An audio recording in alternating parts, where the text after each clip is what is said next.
আল্লাহ নবী সাল্লাল্লাহু আলাইহি সাল্লাম বলেন, কোন বান্দা যখন গুনাহ ছেড়ে দিয়ে তওবা করে আল্লাহর দিকে ফিরে আসে, আল্লাহর কসম নবী বলেন আল্লাহ তাআলা সবচেয়ে বেশি খুশি হন।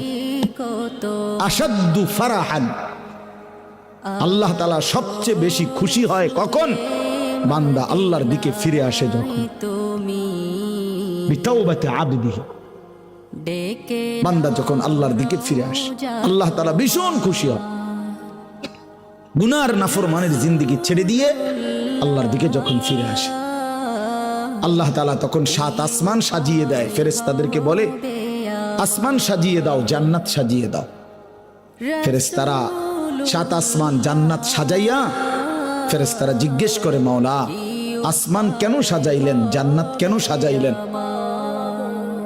তো আল্লাহ তাআলা বলে, আসলাহাল আবদু মাওলাহু, শোনো, আজ এক গোলাম যে তার মনিবকে ছেড়ে চলে গেছিল অনেক দিন,